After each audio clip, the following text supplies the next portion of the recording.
From The Selfish Path to Romance, download Chapter 1 for free at drkenner.com. And here is an interesting question that I received from Marissa. And see what you would do if you've ever had a family member just break off ties and then suddenly out of the blue show up at a very peculiar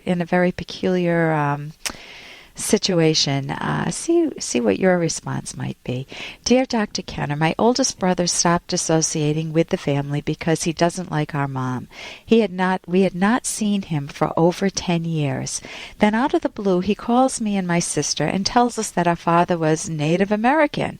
We didn't trust him, but, eventually we warmed up to the idea of being Native Americans.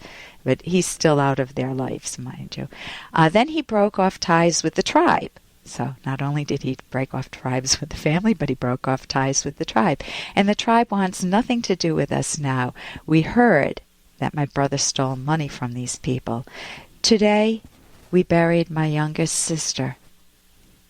And my brother shows up at the funeral. My mother makes an effort to talk with him, and he shoos her away. Then all these motorcycle people, strangers, start walking into the funeral parlor, ignoring my mother and myself. I stopped one of them and asked if he knew my deceased sister. He said nobody was there to support my brother, Indio. That's my brother's new name. My brother's wife comes over and very haughtily demands, "Is there a problem?" I said, "Yes, I don't like these strangers coming in here. Is it me, or is there something wrong with my brother and sister-in-law?" Thank you, Marissa.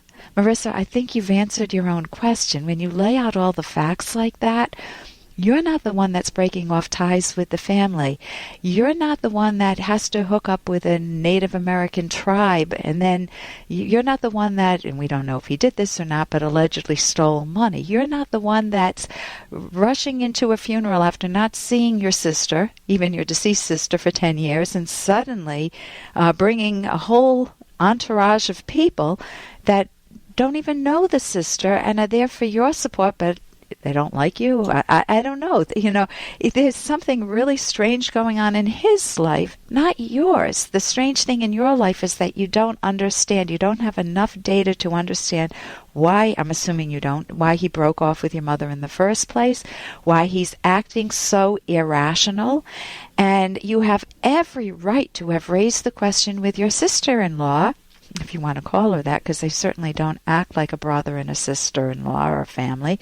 You have the question to you: why are these people coming here? And or to ask the question, you actually asked it of one of the what you're calling motorcycle people. My husband used to ride a motorcycle, so it's just that they were strangers. I think that's the essence, barging in. You have every right to ask, did you know her? You're looking for information. You have a right to ask that. And that your brother and sister-in-law act intimidating, well, surprise, surprise. They want you at arm's length. They want to assume the moral high ground without there even having been fact-finding or a trial. They just assume it, and they're trying to use that intimidation to keep you at arm's length. You don't want to buy into that. You always want to have your own voice, to speak your own mind, and to have the confidence to say, I don't like having them here. This is a private moment of me grieving the loss of my sister. Look what happens. The whole essence of a funeral is to be able to have some private moments by yourself or with loved ones so you can grieve the loss of somebody that was in your family or I'm assuming was dear to you. And instead you've got this distractor, your brother coming in and not giving you and your mother the time to grieve because you're focused on all the chaos that he's causing. Why he did that, I don't know. Sometimes there could be a range of possible answers. One of the ones that came to my mind was maybe he wants the pity from his group. Maybe he just says, oh, my sister died and, you all need to come and support me, instead of earning his own, having a better character. Now, again, I'm assuming the situation might be different because I don't have the facts. I only have the facts you've given me.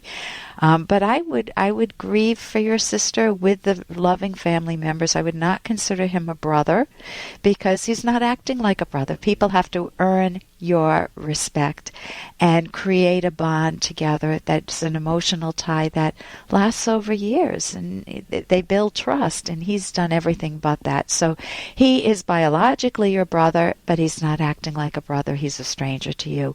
And I wish you some very private moments of loving grief and support with family members. I am Dr. Ellen Kenner, and my show is The Rational Basis of Happiness, and you can pick up the phone right now and call me and ask me your question. I'm a clinical psychologist, and my number is toll-free, 1-877-Dr. Kenner. That's toll-free, 1-877-DRKENNER, and I look forward to hearing from you. Here's an excerpt from The Selfish Path to Romance by Dr. Ellen Kenner. How do you let your partner know what you like and don't like in intimacy? What works well for each of you? Sex therapists emphasize the need to phrase feedback lovingly. For example, rather than saying, "Oh, I hate it when you do that," it's far better to just gently move your partner's hand. Or you might say, "I prefer you to touch me here. This feels really good." Ask your partner what feels good. Neither of you are mind readers. It is important to avoid deceiving your partner about your enjoyment. This is dishonest and a breach of trust. There may be times when you or your partner simply are not aroused enough to achieve satisfaction. On certain occasions, a feeling of closeness and intimacy may be satisfying enough. However, if this is the pattern in your relationship, you should figure out how to increase your mutual pleasure. You can download Chapter 1 for free at drkenner.com, and you can buy the book at amazon.com.